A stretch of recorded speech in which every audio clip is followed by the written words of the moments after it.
13, 2022, 7:59 p.m. in the evening. It's a Tuesday.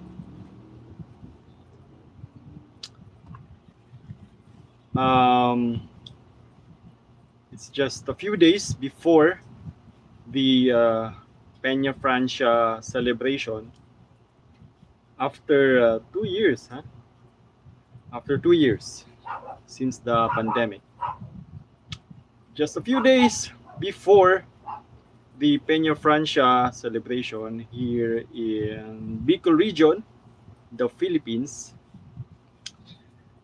So we are expecting influx of people coming here in Bicol, pilgrims coming from everywhere. Of course, most especially Bicolanos themselves, going home. All right, we are live. Our topic is currency, metals, or skill. By the way, Jason here for the Hagbayon Channel. This small YouTube channel is devoted to current events, literature, rock music, martial arts, blades, culture, the outdoors, prepping, and survivalism. All right. Currency, metals, or skill. So there. In future episodes, we will be featuring videos on coin collecting. I will be showing my coin collection, and I will also be featuring a friend who is an antiquarian.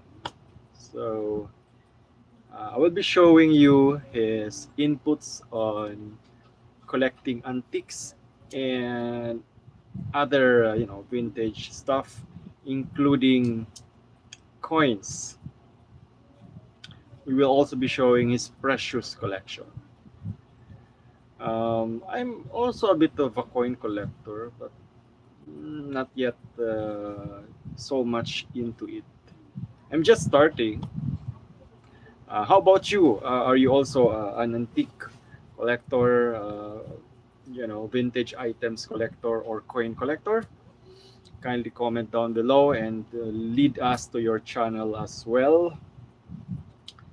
So there. When did coin collecting actually start? According to my readings, the hobby, of coin collecting actually started in Greece. Ancient Greece, where people would give coins as gifts to their loved ones, their friends, during celebrations, or even ordinary days when there are, some sparks of generosity. So there, it started in ancient Greece. As I conversed with my friends who are into coin collecting, I got some inputs as to, how to collect coins. In short, I got some guidelines from them on coin collecting. According to them, if you want to start collecting coins, you got to focus on the type of coin that you will collect, and you'll have to look into the history of the coins. When we say history, we have to look into the origin of the coin, the political significance of the coin, And the composition of the coin: gold, silver, bronze, copper. It depends. And we also have to look into the value of the coin in the coin collection community. Um, well, the question now is, why is it that money has value? Right? Can you answer that while we are having our online tambayan here at the Hagbayon Channel? Why is it that money actually has value? Well, the answer to that, according to my readings and according to the things told me by my professors in law school, money has value because we believe it has value, and we trust the issuing agency, or we trust the government. So money is what we call as a contract, kind of a contract, as an after effect of the social contract doctrine of the Constitution. Contract between the people and the state. So there, we believe, or we trust the state. We give the state the power, and we give allegiance to. We give habitual allegiance to the government, the issuing agency of money. So therefore, we, you know, we give, uh, we trust the issuing authority that the money that it issues actually has value. So that's why. And because of that trust, money becomes a convenient legal tender. So corresponding to the value of goods or of other commodities, and likewise of labor. In labor law, we even say that labor is property.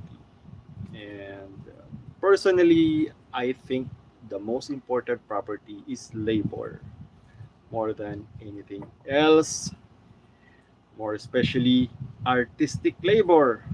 So it's just a segue, ladies and gentlemen. I just believe that artists ought to be compensated because of their work, because it's their property, it's their labor. All right. So that's the reason why money actually has value. Well, talking about money, who actually introduced the use of currency or money? Well, when it comes to coins, the Phoenicians, a group in ancient history.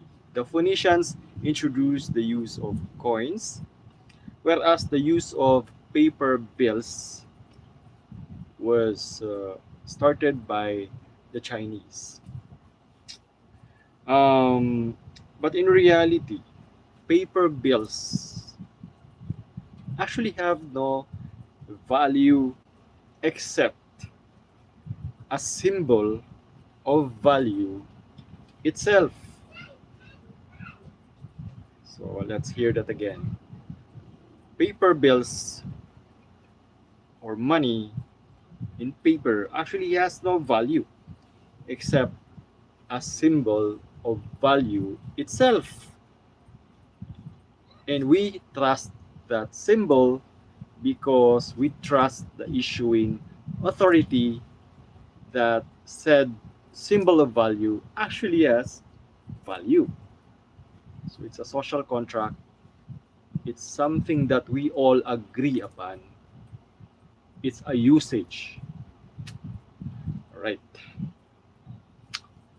But the question is, how about during economic collapse or inflation or the thing they call shit hits the fan when there is, aberration in the value of the legal tender, or when the value of the legal tender, the value of currency goes haywire.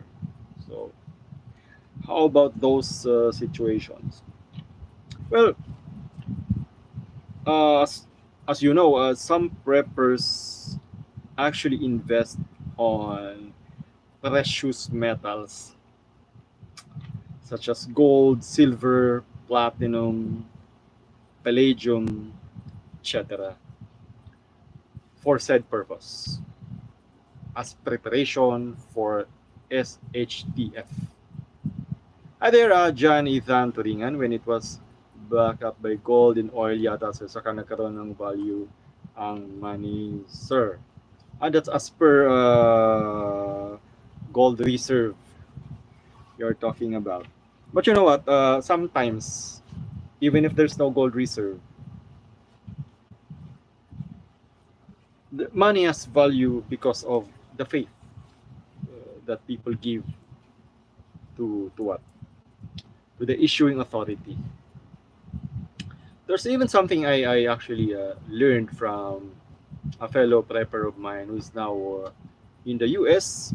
I met him during a hike here in Bicol, and he said that actually US Federal Reserve actually has no more gold or something. But anyway, the dollar still has value because people believe it has value. And if people withdraw such support, then it will cease to have value. All right. As we said, some preppers invest on precious metals such as gold, silver, platinum, palladium, etc. Because these things actually have value regardless of inflation. So they are good investment to that effect.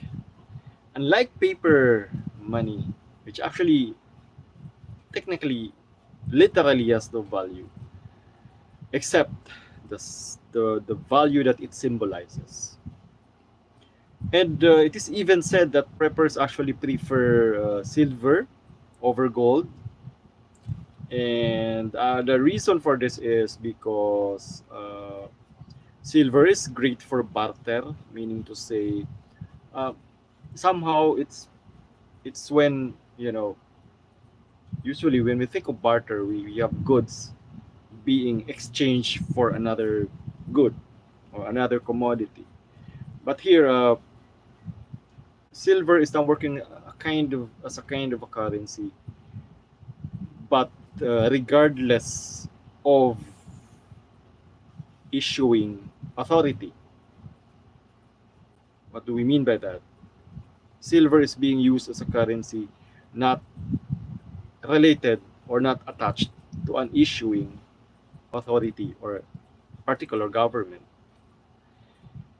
So it's being used for barter as silver itself, which is a metal that we all believe has good value. So it's good for barter. So that's why silver is preferred by some preppers, and it's preferred because it's the so-called poor man's gold, uh, but can be considered as broken down gold, meaning to say represents the so-called smaller bill, of gold. Because if you use gold all the time, you might be shortchanged because gold is way too expensive. say you have one about around 10 gold coins, and you can exchange it for say for dinner. I mean, that's the wrong analogy. You have one gold coin and you're gonna exchange that for dinner. So that won't you know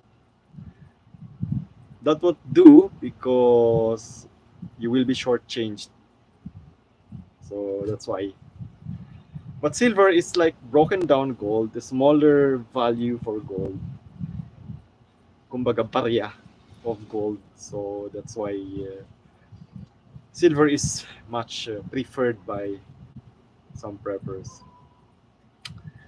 Also, silver has other day-to-day use in industries such as photography, jewelry making, electronics, whatever.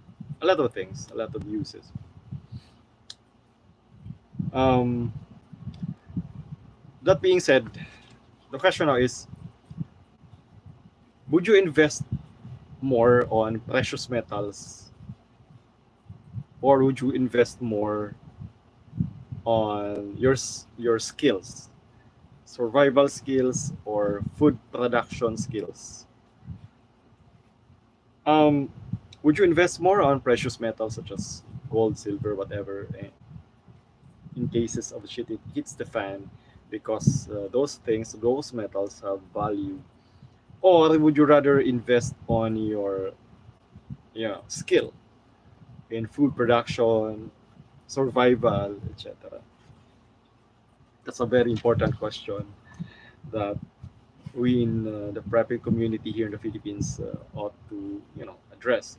But I know very well that preppers here in the Philippines are very very intelligent, very smart, opinionated, and all that. And just go to groups like Pinoy preppers, and the discussion there is almost always very active, very much heated, and all that. Okay,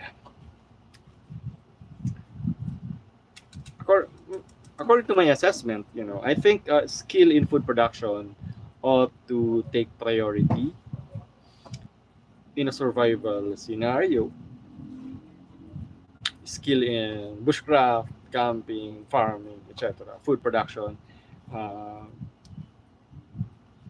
getting some water, ability to purify, filtrate, produce, or the ability to look for water source.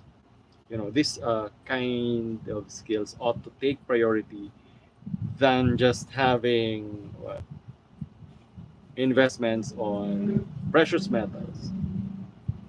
But having some silver coins won't hurt either. So I think there ought to be some balance. What's wrong with having a few silver coins, diba? So there's actually this channel that I subscribed to just the other night. Maybe I'll make a shout out. That guy is also, I think, as a prepper, and he's always talking about, or the content of his channel is more on his investment on precious metals. I hope to be able to make a shout out and mention that dude, because he's quite friendly and really very intelligent when it comes to financial education. All right. Having said that, I also have some precious metals, if I may say, coin collection, if I may say. Um, well, I always wear something here that I can actually use during SHTF. Just I have silver rings, silver, and there's one bronze ring and one gold ring here, and a silver bracelet. So there, and a watch that maybe, well, this is my Grail watch, so I probably will not barter these things. This is the uh, Stranger Than Fiction watch, worn by what's that guy? The comedian. Anyway, just remind me of his name. Uh, the movie is A Stranger Than Fiction. It's a 2006 movie. It's a very literary movie, and this watch was actually this was actually a character in that movie. Now, talking of watches, some people actually invest on watches on as EDC, but also as jewelry that they could use for barter during SHTF. Now, I actually have my coin collection as well, but I will feature my coin collection, foreign currency coins, later. I already edited the video and it will come out soon. But as for these coins, I have some here. I got from my grandmother who just died. So the Philippine coins. But you know what? The piso with the Calabao thing, you know, the piso with the Carabao or the water buffalo is actually more precious than these ones. But I don't have that. Maybe someday. I'm just starting. I just talked with an antiquarian and a collector. So I also thought to myself, do I also have coins? So I checked. They're like this. These are only commemorative coins, like this one. Oh, my lighting is so bad. There.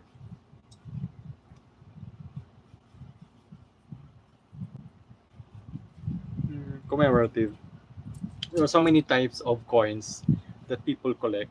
Commemorative coins, uncirculated coins, error coins, gold coins, silver coins, so many.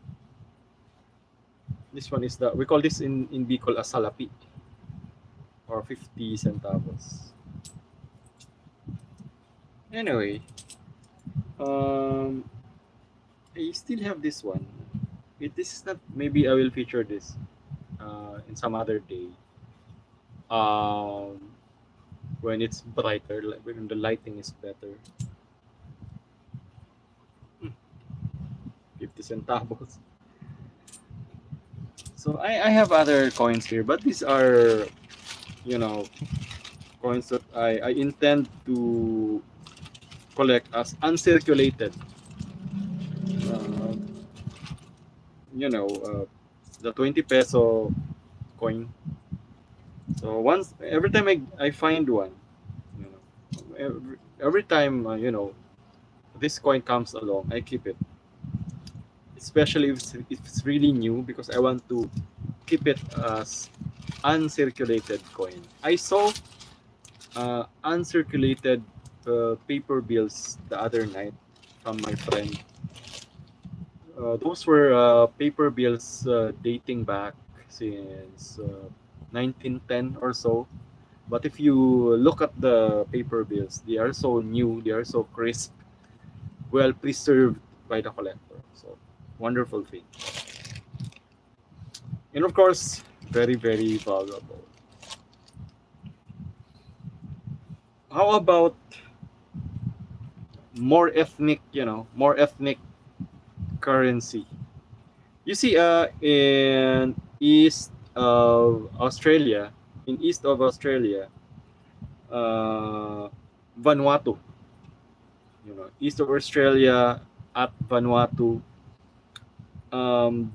they use wild boar tusks, or yung pangil ng baboy mo, as atonement money. So they use it as, as currency, and their, uh, Kumbaga, ang piso nila, they call it livato. Livato. So, one fully carved boar's tusk, one fully carved boar's tusk is considered as one livato. So, there, that's their medium of exchange livato. Speaking of, I also, but here in the Philippines, we would rather barter food. We would rather barter wild boar as meat, you know. But to that effect, maybe I also have some ethnic currency, so to speak. Livato, something like wild boar tusk. Like this. I'll make this into a karambit again. I have a few here, actually. There's one YouTuber who actually commented on one of my videos, and he said that my board task, or the board task that I was featuring that time, was fake. Well, he was correct. He was right. I got those from Indonesia, and those were made of resin. But I also have some board tasks. Get it from some friends who are hunters. I cannot show you everything because it's just a lot of them here. But this is because I'm a hiker, and I get this from indigenous peoples that I meet, as a gift. So I don't know if they consider that currency because I give them something to drink in exchange, like Ginebra San Miguel, and they gave me this. So it's like it's working as barter or currency. But actually, they're giving me these things as gifts. So that's it for my ethnic, so-called ethnic currency. Could this be considered as kind of a currency? I don't think. The Philippines or any of the indigenous peoples coming from the Philippines actually use uh, the wild boar fang as currency. Maybe not. Maybe as a kind of a talisman or a kind of a charm or symbol of, prowess in hunting, and a symbol of bravery and strength and macho symbol, etc. Virility, maybe. All right, that's all for our online tambayan live stream, talking about currencies, precious metals, or skill. What would you rather have? Pera, precious metals, or skills during shit hits the fan? Please comment down below. Thanks for participating, especially to fellow prepper um, Job Ethan Turingan. Please follow, please subscribe to the channel of Mr. Turingan. It's a nice channel. It's a nice prepping channel. Shout out to Madam Hinupa. Shout out to Serizal Adventures. Shout out to Pinay Survivalist. Shout out to RH Sibayan. Shout out to Alan Ebora. Shout out to Ivan Alawi, of course. Who else? So many. All right, Jason here for the Hagbayon Channel and TMS Talks. This is for our live stream. Remember, the pen is mightier with the sword. Thanks for watching.